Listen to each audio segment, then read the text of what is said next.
Saya mengajak terutama masyarakat Minangkabau yang mengaku punya kearifan, yang mengaku pandai melihat yang tersirat, bahkan mampu membaca yang tersurat.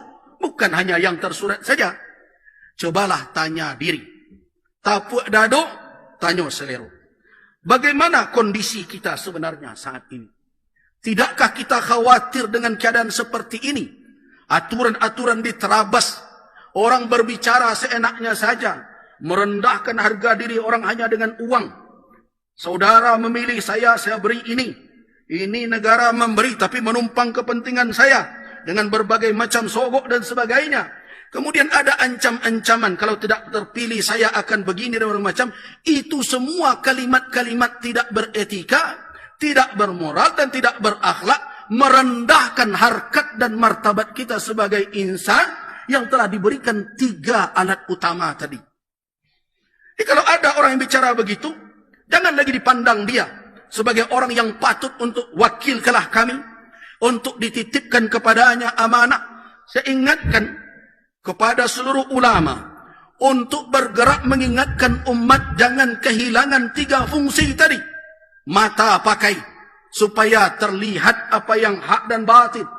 Kemudian yang kedua, telinga pakai, dengarkan berbagai informasi dan saring mana yang benar dan mana yang salah. Dan yang paling utama adalah pergunakan nalar yang diberikan oleh Allah Subhanahu wa taala, karena itu bias cahaya yang ada di dalam kalbu kita yang terus kita katakan kita muslim, kita mukmin.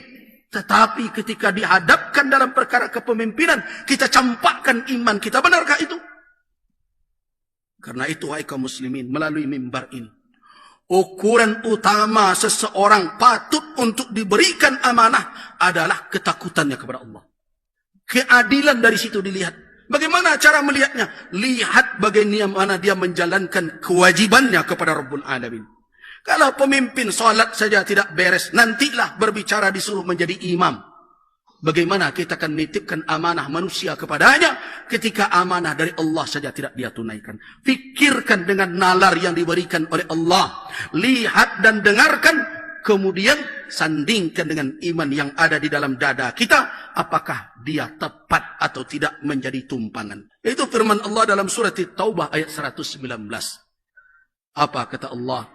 Ya ayyuhalladzina amanu taqullah wa kunu ma'as sadiqin.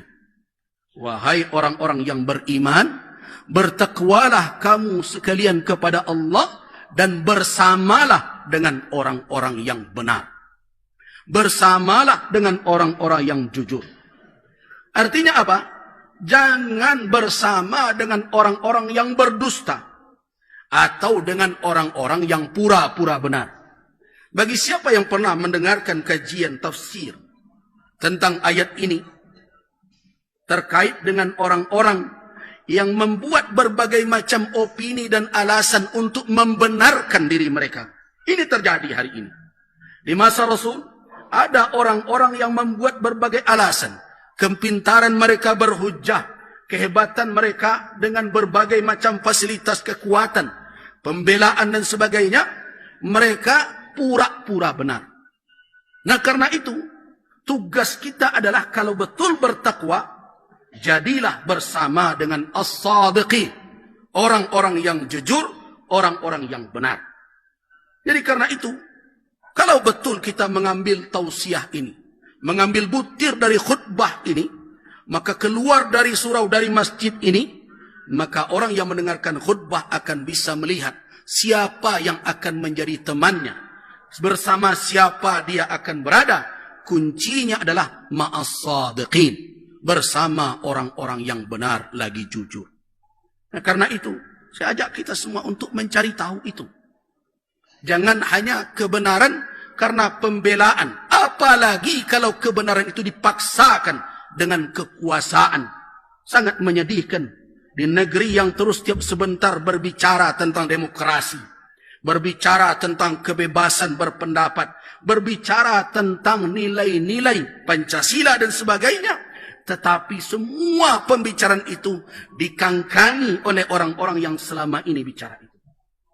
Saya sangat sedih ketika pemimpin tertinggi di negeri ini merasa punya hak untuk berpihak, membela dan berbagai macam, padahal yang ikut bertarung di dalam kontestasi adalah anaknya. Suatu hal yang menyedihkan. Sekarang kita tahu siapa yang shadiq, siapa yang benar, siapa yang tidak benar. Saya tidak ingin umat Islam terus dimanfaatkan emosionalnya, dimanfaatkan kesukuannya. Bahkan yang menyedihkan, orang-orang yang memiliki baju-baju ketokohan di tengah masyarakat, baik dari sisi keulamaan atau tokoh adat, mau pula diseret dan dibawa dengan berbagai macam. Wahai kaum muslimin, wahai orang-orang yang ditokohkan umat, yang di tangannya ada kewenangan, yang diberikan kehormatan oleh masyarakat, anda semua bertanggung jawab kelak di hadapan Allah, kemana umat ini akan dibawa dan kemana anak kemenakan akan diarahkan.